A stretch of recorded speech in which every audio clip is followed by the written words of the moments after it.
Um, Also, Polaris, the North Star, the way the Earth is positioned right now, Polaris is aligned to our true north magnetic axis. But 1,000 years ago, that was off. And yet they were able to align several of their large kivas and also the center wall of Pueblo Bonito perfectly. It's only off by 1 degree. Those walls and the center of many of the great kivas are aligned to Polaris or to true north.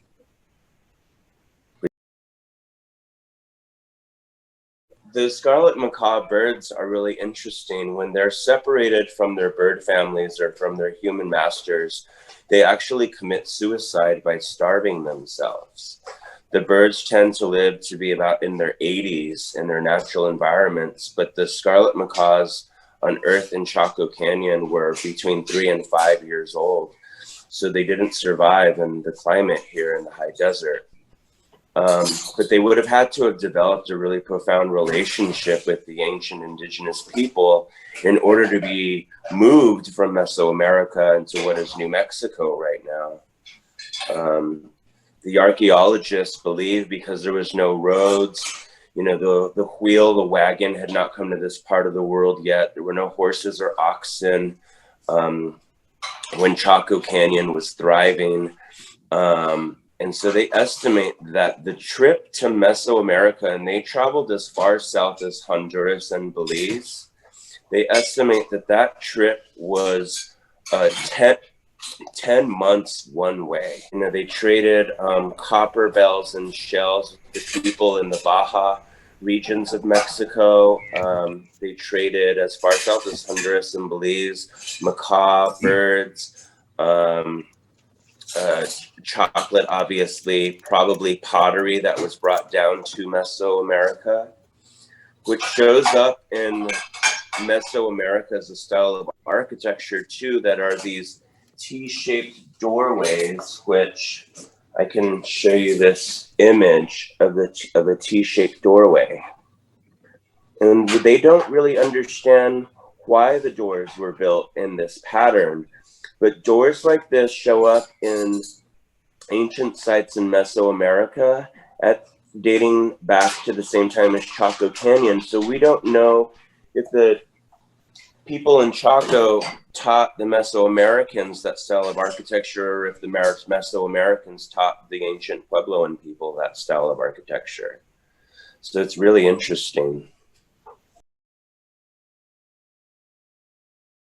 And the Anasazi is a word that the Navajos gave to them, which roughly translates into the people who are not like us.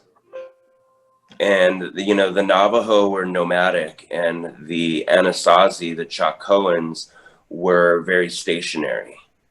Um, they had their central villages. The other interesting thing is, why did they build the center of their world in this remote, isolated place that has really no natural resources? There's no continuous flowing of water. There's very little trees for shade.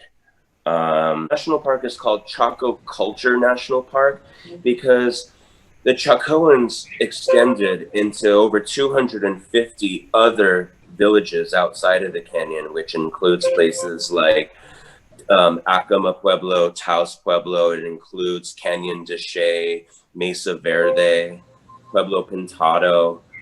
They weren't just in the canyon, so that's why the canyon is referred to as Chaco Culture instead of Chaco Canyon National Park. But I really do believe, and this is just my personal theory, that Fajada Butte drove them to the canyon. And I say that because it's such a distinctive natural formation, unlike any of the deserts surrounding it.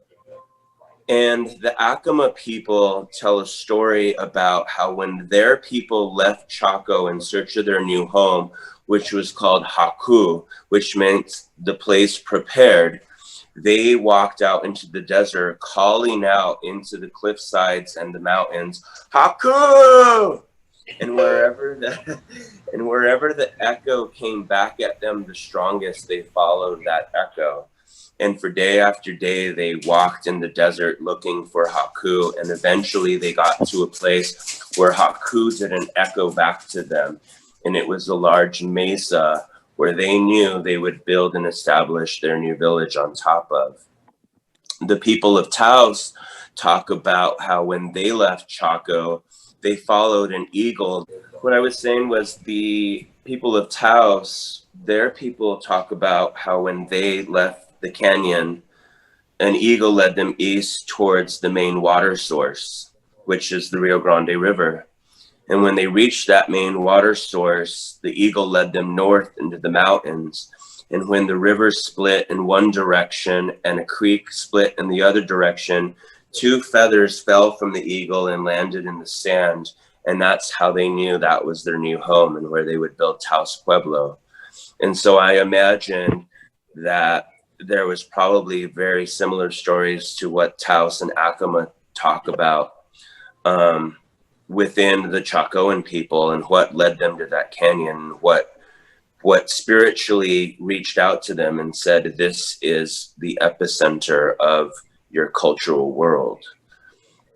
And like I said, the buildings in Chaco Canyon were the most elaborate, and they were the most underutilized. And there's over 3,000 rooms in Chaco, but when you look at excavations and trash piles within the canyon, it doesn't match up. There's no way that amount of people were living in the canyon. They estimate that probably less than 1,000 people lived there year round, and it was probably the hierarchy of the society as well as the people who maintained the buildings and the crops.